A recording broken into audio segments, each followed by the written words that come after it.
Hey, Mount fans, my name is Adam Pohl. We're ready for another Mount Athletics podcast. We're talking baseball today with Mount head coach Frank Leoni. The Mount baseball program has reached the MAC playoffs 2 years in a row, and they've got a great chance to do it again this year. As we do this interview today, they are 4-2 in conference play, coming off of a sweep of Canisius and then a big win in non-conference play over George Mason. And of course, early in the year, in their opening series of the year, Mount St. Mary's upset Missouri in their first weekend or their first series of the season. So a lot of excitement around Mount baseball. Let's chat about the Diamond Mountaineers right after this as our Mount Athletics podcast is underway.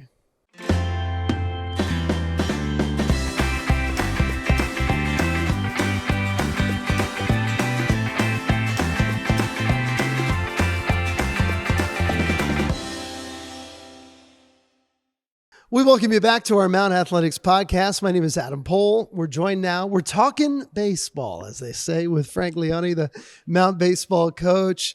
And Coach Leoni, this has been an exciting start to the year. Here as we talk right now, you have a record of 4-2 in MAC play, coming off of a big win against George Mason. Tell us about how you feel about where things stand currently. Well, we'd love this weather to finally change. It's not baseball permanently. weather, is it? It certainly was more like it wasn't even football weather yesterday at George Mason. But no, I feel good. I feel like the team is responding well. I feel like we felt like we would have a pretty good team this year, and we had a little bit of a sluggish go of it after we came back from playing Missouri, and we've kind of figured some things out a little bit, I think, and we're starting to hit our stride again. You had a huge sweep against Canisius. After losing in a doubleheader against Iona, you salvaged a game of that series. To sweep Canisius, you have kind of a schedule in the MAC that tilts heavily home early in the year. So taking advantage of that's very important. Yeah, and again, the weather hasn't been kind, and so our first 5 home games that were scheduled here at the Mount were all moved.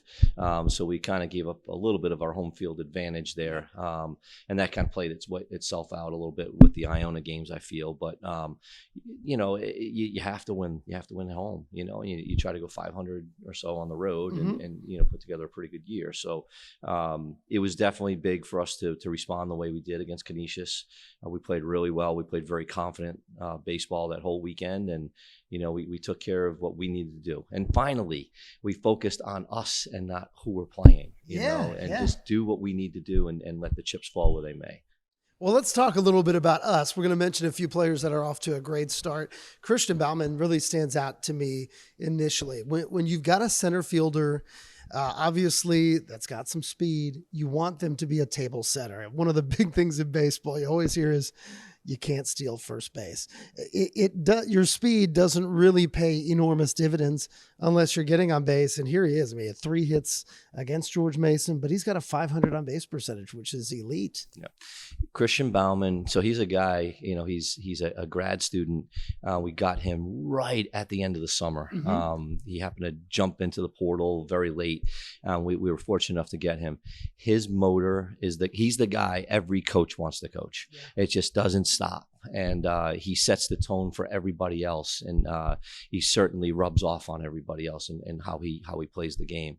So yeah, he gets on base. I kind of have him in the 2-hole. He's kind of like that, 3-4 kind of hitter, but we stick him in the 2-hole just to make sure we get him. We did it with Seeker a few years ago, where we try to make sure we get him through an extra time for sure. But yeah, he does a little bit of everything. He'll set the table. He'll drive in runs. He'll run through a wall. I mean, he literally would run through the fence to make a play for us. So he's a huge catalyst. The day we got destroyed by Missouri, he grounded out his first at bat, pulled his hamstring, and you could feel the collective air go out of the balloon that day, and of course the rest is history in that game. But no, he's a guy that we feed off his energy for sure. You've got some power throughout the lineup. I know that this ballpark you play at here at the Mount it's a homer hitter's ballpark. Bryce Rudisil leads the team with 5 home runs. He's one of 3 players that has 20 or more RBIs here so far this season. Having a big bat like that, first baseman, right in the middle of the order is big. Yeah, and Bryce this is only really his second year of college baseball. He redshirted his first year at Pitt and then transferred in last year. And it was always hard for me to kind of wrap my brain around the fact that he was only a freshman last year, Right. And so he's gone through the growing pains that any young player is going to go through. And he's starting to figure it out, figures out how people are trying to get him out, and he's responded well to that. One of the things that Bryce brings to the table, which can sometimes go overlooked, he's one of the best defensive first basemen I've ever coached. Interesting. He saves us a ton of throwing errors at first base. He does just an awesome job, and he really feeds off of it. Like he takes so much pride in it, and the guys do too. So, and he made 2 huge plays at the end of the 3rd game against Canisius that actually was able to preserve the advantage for us. But no doubt about it, he gives us another power threat in the middle. And again, he's another one of those guys that like his confidence goes through the roof hitting here, and almost dares people to throw him pitches in the strike zone that he can get his barrel on, because more times than not, he's going to put a ball in the air and he's going to have a good chance of getting out of here. There really are so many players that we could highlight. But going to your pitching rotation, you talk about power, and you do have a power pitcher. I've got to look down to make sure I'm saying this name right, though. In Serene Sare, 5 starts this year. He's striking out basically 7 batters per start. That's a big number. Yeah. Serene's a real good one. And obviously he's got good stuff, and obviously he's a big kid. But here's a great example. So last Friday when we played, he's our Friday guy. The wind's blowing out here at like a 25 mile an hour plus clip, gusting over 30. Yeah. And it's going out to left field. He has to pitch through that. And so he's a big, strong kid that can cut through that wind and can be successful. And so his confidence, he's the kind of guy who wants the ball. The guys feed off that. They know when he's on the mound that he's going to give us a full effort. Not that other guys aren't giving us a full effort, but Serene is going to attack the moment. He's not going to cower to the moment at all. And, he's got... we had Coach Gage's brother pitches in the big leagues with the Giants, and he was here to see us practice earlier in the year, and he said he watched Serene throw a bullpen. He said that's what it looks like.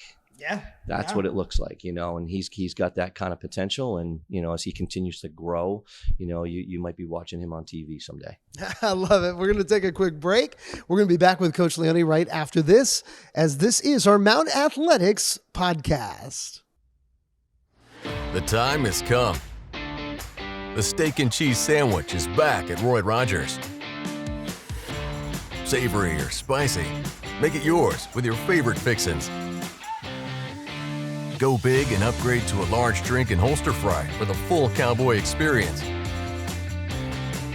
Get it while you can. Steak and cheese is here for a limited time only. See you soon at Roy Rogers. All right, folks, we are excited. Hopefully the temperature is going to be getting warm here in the near future, and we hope you can make it out to E.T. Straw Family Stadium to see our Mount baseball team this year. The top 6 teams in the MAC make it to the MAC tournament. Last year, well, it's 2 years in a row that the Mount has been able to make the MAC tournament. Last year, you guys were above 500 in the league, were able to pull into that number 6 spot. But this is, I know it's an enormous goal, not just to make it this year, but Coach, to even take another step forward. Yeah, I mean, this is a tough league. It's a tough league. Every weekend is super competitive. There's no secrets amongst teams in this league, and so it's an accomplishment to just get to the top 6 in the league. We feel like we could be a little bit better than that this year. Last year was different, right? From the 24 team, we lost a good portion of that team to graduation and the transfer portal. So we were essentially a brand new team again last year.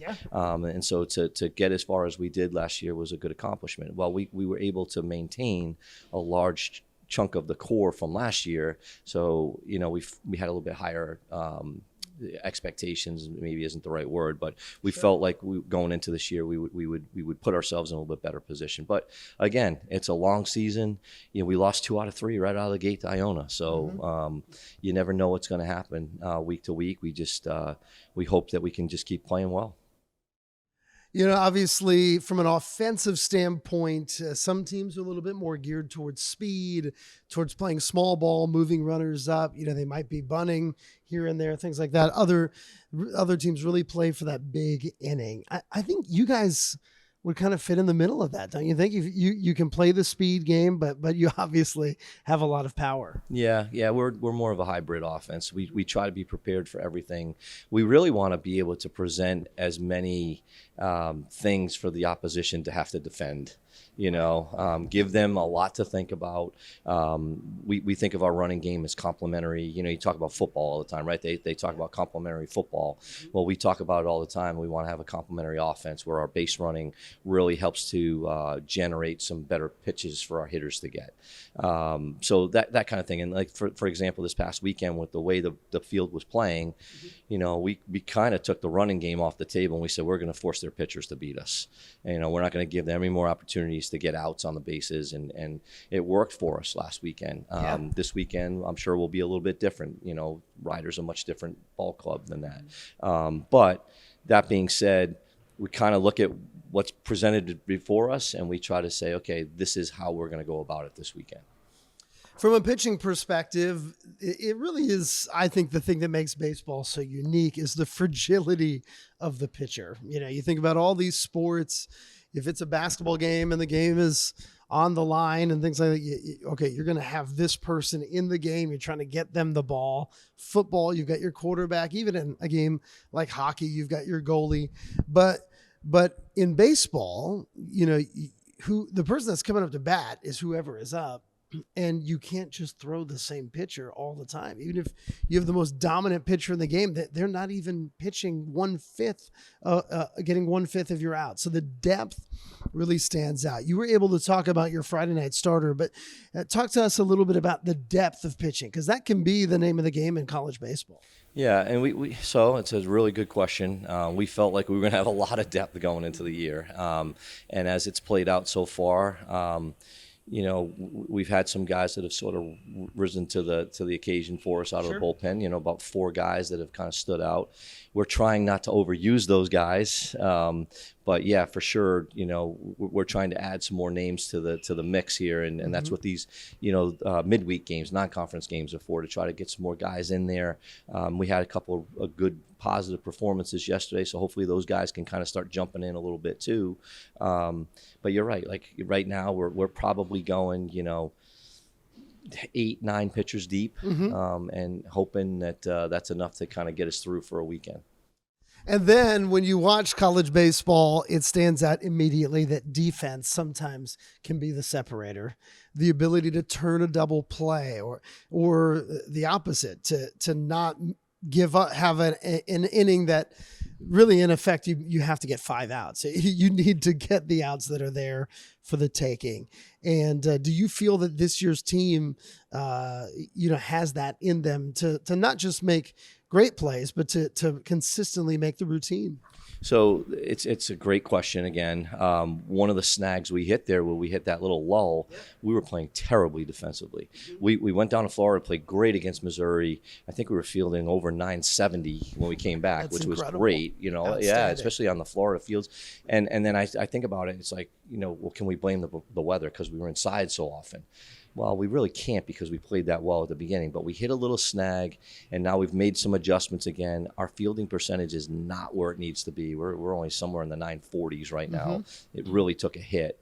And we were giving up a ton of extra outs, and that was really hurting us pretty badly in some of those games that we couldn't get the job done. So you're right. So the more we talk about it all the time, play catch. Yeah. It's a simple game. It goes back to playing catch. And sometimes, we've gotten ahead of ourselves and we don't finish the catch. We don't finish the throw. But now we're doing a little bit better job. We've got, our attention has been re-diverted to what matters the most, I guess is the best way to say it. And our guys have really responded well in the last, a little over a week now. Well, last year, one of the best programs in the MAC was Ryder. Ryder's going to be here to take on the Mount this weekend. We hope you can come on out to a game Friday, Saturday, and Sunday afternoons. This is going to be a really a big weekend for your team. It's by no means a make or break weekend, but boy, I mean, if you guys are able to put together a great weekend here against Ryder, it's going to be a statement and could be a great confidence builder for the team. Yeah, I think that's what it really comes down to, right? It's like continuing to prove to ourselves. Like we beat Missouri, we beat an SEC team, can we continue to prove to ourselves that even in our own conference that we can stand up to the best of the best and compete with them and beat them, because our ultimate goal, right, is to win a conference championship. And you can't do that without going through Ryder, without going through Fairfield. I mean, those are the two bullies in the league, and you got to find a way to match that. So yeah, it will be big. It will be big for our team to prove to ourselves that everything that we're doing we continue to validate what we're doing, day in and day out with our preparation, and we're looking forward to it. Well, Coach Leoni, thank you so much for the time, and we really wish you all the best of luck here as the season continues. Adam, thank you. You're the best. Appreciate you. We're gonna step aside, obviously, here, but I want to remind you: go online, mountathletics.com. Check out the baseball schedule. Baseball is the sport that goes deeper into the spring than any other. So check it out. Even if you can't make it out this weekend, April, May, many games here on campus, and we're going to root our Mount baseball team on to a big, big season this year. Thanks again, Coach. Thank you, Adam. Appreciate you. All righty, that's our Mount Athletics podcast. We'll see you again next time.